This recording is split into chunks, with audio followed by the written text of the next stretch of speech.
बात कर रहे थे आईवीएफ के बारे में।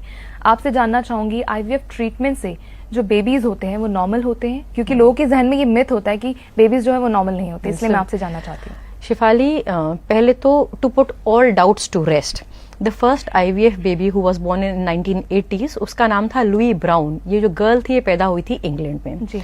वो बड़ी हुई, उसकी शादी हो गई, उसने नेचुरली कंसीव करा और उसके बेटा हो गया। ठीक, तो मतलब आईवीएफ से जो बच्चे पैदा हुए हैं उनके भी अब बच्चे हो गए हैं नेचुरली। तो ये तो चलो हुआ, मैंने एक ब्रॉड स्टेटमेंट दिया।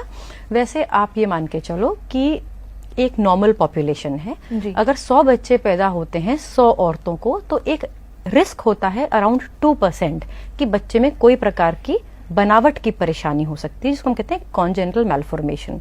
तो नॉर्मल पॉपुलेशन में, नॉर्मल बच्चों में भी 2% रिस्क होता है, और आईवीएफ से जो बच्चे पैदा होते हैं उससे ये रिस्क ओनली 0.5% ही बढ़ता है। मतलब 2.5% ही रिस्क होता है, जिसको हम कहते हैं it is a negligible risk over and above the risk to the normal population.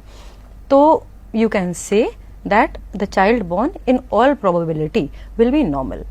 Plus आजकल कोई भी गायनेकोलॉजिस्ट किसी भी प्रेगनेंसी को अनअटेंडेड नहीं छोड़ती। हम लोग कॉन्स्टेंटली चेक्स और मेजर्स करते हैं, ब्लड टेस्ट करते हैं, अल्ट्रासाउंड्स करते हैं, देखने के लिए कि ये जो कंसेप्शन हुआ है, ये जो बच्चा है, ये पूरी तरह स्वस्थ है कि नहीं। आईवीएफ हो चाहे नॉर्मल हो, कोई भी इंसान अब नॉर्मल बच्चा नहीं चाहता। तो सारे चेक्स और मेजर्स हैं जिससे well with in the legal limit हमें पता चल जाता है कि ये बच्चा पूरी तरह स्वस्थ है।